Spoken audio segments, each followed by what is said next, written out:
Cuando miramos los objetos externos en torno nuestro y examinamos el modo de operar de las causas, nunca podemos descubrir ninguna fuerza o conexión necesaria, ninguna cualidad que vincule el efecto con la causa y haga que el efecto sea una consecuencia inevitable de la causa. Solo encontramos que, de hecho, el uno sigue realmente a la otra. Hume sostenía que si bien podemos anticipar hechos que suceden en una secuencia, no es posible probar la existencia de una conexión necesaria entre ellos. ¿Quiere decir entonces que no es posible relacionar efectos y causas para elaborar teorías sobre el mundo? En ese caso, ¿qué sucede con la ciencia, una de las incursiones más importantes dentro de la teoría del conocimiento? La tarea de conciliar el escepticismo de Hume con la subjetividad de Descartes y de hecho hacer que el mundo sea nuevamente un lugar seguro para el conocimiento fue asumida por el modesto filósofo prusiano Immanuel Kant. Según Kant, todos compartimos ciertas estructuras para comprender el mundo que son reales en cuanto existen dentro del contexto de nuestra mente.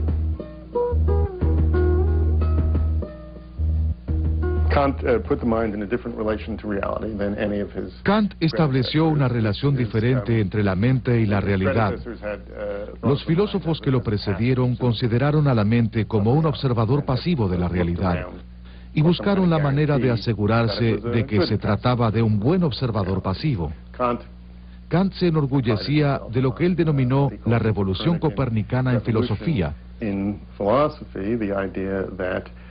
La noción de que la mente establece cómo se nos manifiesta la realidad, y en cierto modo la realidad tiene que adaptarse a las leyes de la mente, en lugar de ser la mente la que deba tratar de descubrir las leyes de la realidad que son totalmente externas a la misma. A diferencia de Hume, para Kant el conocimiento científico de la naturaleza es universal y necesario, no simplemente probable. Pero se trata de una universalidad y una necesidad dentro del mundo de los fenómenos.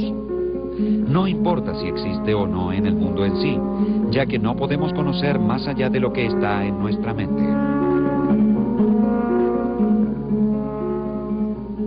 Sucede que para cierto tipo de conocimiento, la razón humana se ve asediada por preguntas que no puede rechazar, pues provienen de la naturaleza misma de la razón, pero que tampoco puede responder, ya que superan toda la capacidad de la razón humana.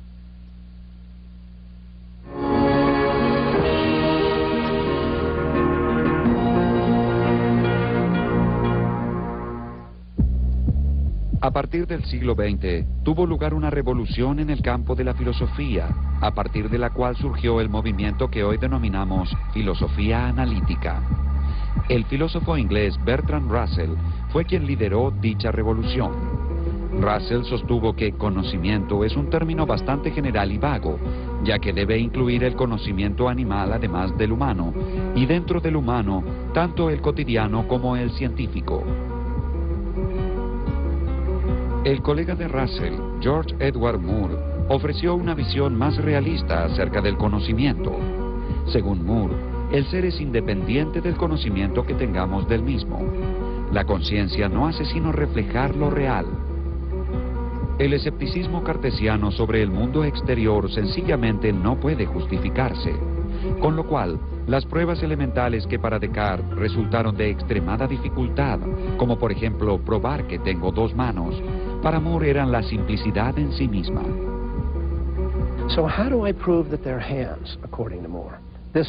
Entonces, ¿cómo haría Moore para probar que tengo dos manos?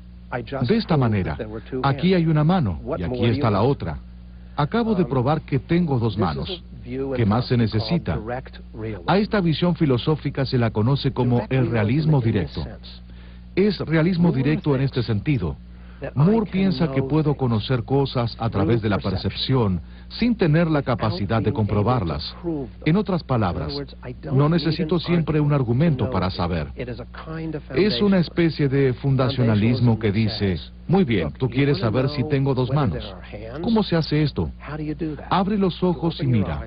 no es necesario dar un argumento para afirmar que tengo dos manos. El filósofo austríaco Ludwig Wittgenstein fue un pionero del análisis riguroso del lenguaje dentro de la filosofía.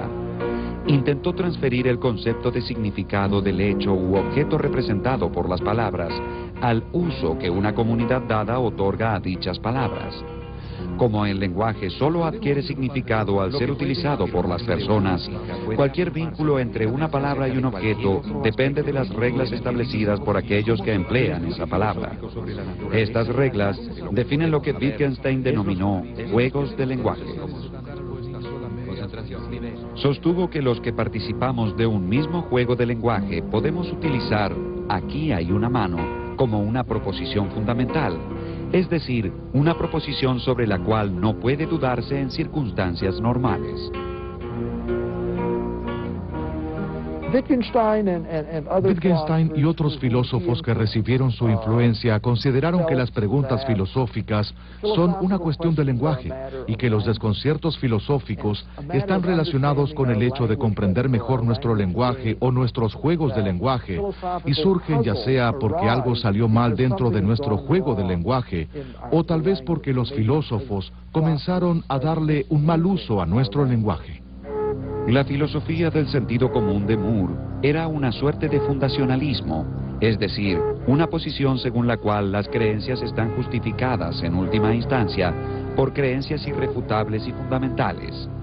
El coherentismo rechazó esta visión por completo, sosteniendo que una creencia puede ser considerada como conocimiento cuando es coherente con otras creencias. Según esta corriente, la justificación no es un proceso lineal, sino un conjunto de criterios agrupados para justificar un sistema de creencias.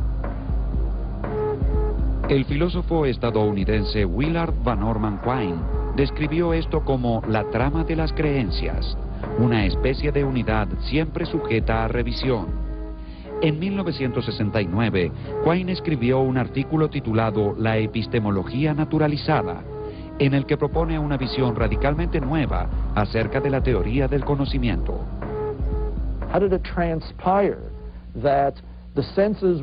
¿Cómo fue que los sentidos se vieron atacados por ondas de luz y de sonido y en última instancia estas mismas personas que fueron atacadas por la luz y el sonido formularon diversas afirmaciones con las que elaboraron teorías científicas? O si habláramos de creencias, ¿cómo fue que llegaron a creer en una serie de teorías científicas sobre el comienzo del cosmos, el universo o sobre lo que le sucedió a los dinosaurios y demás? ¿Cómo sucedió todo esto? Bien, esa es básicamente una pregunta acerca de cómo funciona la mente, cómo se forman las creencias y las teorías, con lo cual es una pregunta que compete a la psicología. Y Quine afirmó muy radicalmente que la teoría del conocimiento entonces debía ser parte de la psicología.